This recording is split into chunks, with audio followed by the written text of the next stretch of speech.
ndabaramukije mu izina ry'umwami wacu Yesu Kristo, amahoro y'uhoraho abane namwe. Mu nkundire dusangire ijambo rimaze iminsi rimezagira riri mu gitabo cya Rusi igice cya 3 kuva ku murongo wa 1 gushika kwa 5, rivuga ngo Naomi inabukwe aramubaza ati, mukobwa wanje, sinokurangira urugo kugira ngo umererwe neza? None ntihari Bowazi wo mu muryango wacu umwe wabana n'abigeme biwe? Umve iri joro aragosoreza sayiri kuri ya mbuga, nuko wiyuhagire, wisige, wambare imyambaro yawe, umanuke uje ku mbuga, ariko ntumwiyereke atararangiza kurya no kunywa. Nuko rero niyaryama witegerezaho ajya kuryama, nawe ujeyo, worosore ibirenge byiwe uryame, nawe arakubwira icyo ujya gukora. Aramwishura ati, icyo umbariye cyose ndagikora. Amen. Ni ijambo maze iminsi niyumvira ukuntu Naomi yabwiye Rusi ngo, mukobwa wanje nkuronderera urugo. Ahejeje amubwira ikintu ati, wiyuhagire. Nariko ndiyumvira, mbega yamubwira kwiyuhagira nk'uko dufasha abigeme bagiye kubaka, kugira isuku ku mibiri yabo, kugira isuku mu nzu, kugira isuku mu cyumba. Ariko mpemu asa numpishuriye ngo wiyuhagire.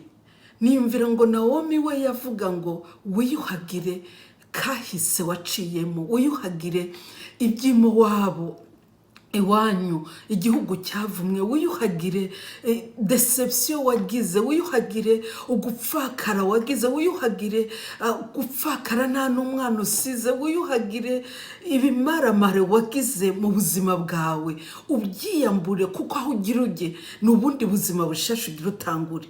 Ahejeje aramubwira ati, wisige. Ndiyumvira yamubwiye ngo yisige, none ntiyarasanzwe yisiga, ariko aramubwira ayandi mavuta adasanzwe mu buryo bw'impwemu, yandi ijambo ry'Imana rivuga ngo hari amavuta amena ingogo z'ubuja, ubuja bwose yaba yarakuye mu wabo ayisige bumuveko. Hari ikindi yamubwiye ngo wambare. Haleluya. Niyumviriye ukuntu wiyambura ibyo byose byakubabaje, wiyambura amadeception, wiyambura uguhahazwa waciyemo, wiyambure ibyo wagiye udashika ko mu buzima bwawe warifuje, ubyiyambure, wambare umwenda wa destin aho ugiye, kuko n'ubundi buzima ugiyemo mukobwa wanje.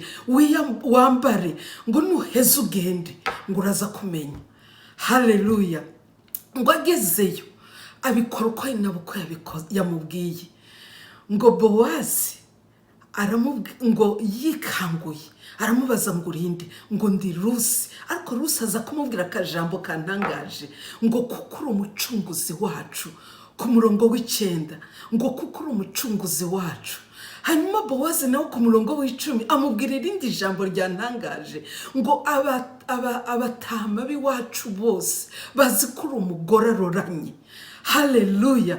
Reka ndakubwire, iyo wamaze kwiyambura, iyo wamaze kwisiga, hari iyindi faveri kuzako, hari ubundi bwiza, hari ubundi butamirane uhoraho agusiga, mwemwe yaragusiga. Ndakwinginze wiyambure ibyimo wabo, wiyambure ibyakubabaje, wiyambure amadeception waciyemo, utangure ubundi buzima bushasha.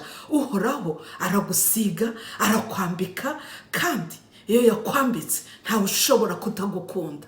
Uhoraho abahezagire, uhoraho abaha ubwenge, kandi abereke ibyo mukwiye kwiyambura, abereke n'ibyo mukwiye kwisiga, abereke n'ibyo mukwiye koga, byose mu buzima muri ko muracamo. Uhoraho abahezagire mu izina rya Data n'iryo Mwana n'irya Mpwemu Yera. Amen.